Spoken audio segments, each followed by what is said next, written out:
डर के आगे जीत है। कृष्ण बलराम का प्रेरणादायक प्रसंग जिनसे आज के युवाओं को सीख लेनी चाहिए। महाभारत काल की बात है। एक बार कृष्ण और बलराम किसी जंगल से गुजर रहे थे। चलते चलते काफ़ी समय बीत गया और अब सूरज भी लगभग डूबने वाला था। अंधेरे में आगे बढ़ना संभव नहीं था। इसलिए कृष्ण बोले, राम, हम ऐसा करते हैं कि अब सुबह होने तक यहीं ठहर जाते हैं। सुबह होते ही हम अपने मंजिल की ओर बढ़ चलेंगे। बलराम बोले, पर इस घने जंगल में हमें खतरा हो सकता है। यहाँ सोना उचित नहीं होगा। हमें जागकर ही रात बितानी होगी। कृष्ण ने सुझाव दिया, अच्छा, हम ऐसा करते हैं, पहले मैं सोता हूँ और तब तक तुम पहरा देते रहो, और फिर जैसे ही तुम्हें नींद आए तुम मुझे जगा देना, तब मैं पहरा दूंगा और तुम सो जाना। बलराम तैयार हो गए। कुछ ही पलों में कृष्ण गहरी नींद में चले गए और तभी बलराम को एक भयानक आकृति उनकी ओर आती दिखी। वो कोई राक्षस था। राक्षस उन्हें देखते ही जोर से चीखा और बलराम बुरी तरह से डर गए। इस घटना का एक विचित्र असर हुआ। भय के कारण राम का आकार कुछ छोटा हो गया और राक्षस और विशाल हो गया। उसके बाद राक्षस एक बार और चीखा और पुनः बलराम डरकर कांप उठे। अब बलराम और भी सिकुड़ गए और राक्षस पहले से भी बड़ा हो गया। राक्षस धीरे धीरे बलराम की ओर बढ़ने लगा। बलराम पहले से ही भयभीत थे और उस विशालकाय राक्षस को अपनी ओर आता देखकर चीखकर गिर पड़े और वहीं मूर्छित हो गए। बलराम की आवाज़ सुनकर कृष्ण उठे।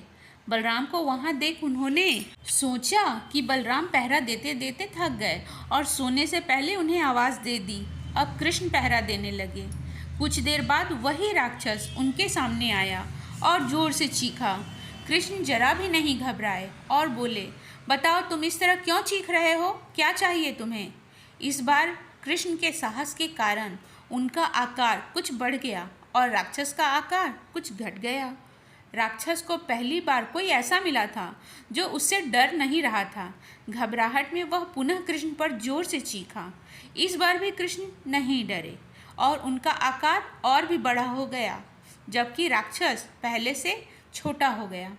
एक बार भी कृष्ण नहीं डरे और उनका आकार बढ़ता गया, जबकि राक्षस पहले से भी बहुत छोटा हो गया। एक आखिरी प्रयास में राक्षस पूरी ताकत से चीखा, पर कृष्ण मुस्कुरा उठे और फिर से बोले, बताओ तो क्या चाहिए तुम्हें? फिर क्या था? राक्षस सिकुड़कर बिल्कुल छोटा हो गया और कृष्ण ने उसे हथेली में लेकर अपनी धोती में बांध लिया और फिर कमर से खोंसकर रख लिया। कुछ ही देर में सुबह हो गई। कृष्ण ने बलराम को उठाया और आगे बढ़ने के लिए कहा। वे धीरे धीरे आगे बढ़ने लगे।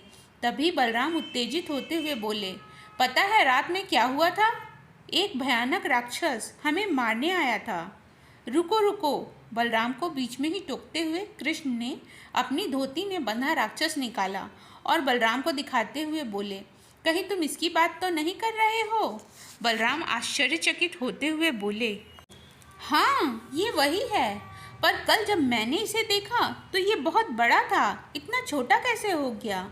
कृष्ण बोले, जब जीवन में तुम किसी ऐसी चीज़ से बचने की कोशिश करते हो जिसका तुम्हें सामना करना चाहिए, तो वो तुमसे बड़ी हो जाती है और तुम पर नियंत्रण करने लगती है। लेकिन जब तुम उस चीज़ का सामना करते हो जिसका सामना तुम्हें करना चाहिए, तो तुम उससे बड़े हो जाते हो और उसे नियंत्रित करने लगते हो। दोस्तों, ये राक्षस दरअसल हमारी ज़िंदगी में आने वाली चुनौतियाँ हैं। अगर हम इन चुनौतियों को टालते हैं तो ये और बड़ी होती जाती हैं। आखिर में ये हमें कंट्रोल करने लग जाती हैं। इसलिए हमें इनका साहसपूर्वक सामना करना चाहिए ताकि हम उन पर काबू पा सकें। इस प्रकार चुनौतियों का डट के सामना करने से वे छोटी सी हो जाएंगी, जिससे हम आसानी से उन पर नियंत्रण कर सकते हैं और सफल भी हो सकते हैं। इसी तरह की मज़ेदार कहानियाँ सुनने के लिए हमारे चैनल को सब्सक्राइब करें और हाँ, वीडियो अच्छी लगी हो तो कमेंट ज़रूर करें और हाँ, चैनल को लाइक और सब्सक्राइब करना बिल्कुल ना भूलें। मिलती हूँ नेक्स्ट वीडियो में। राधे राधे।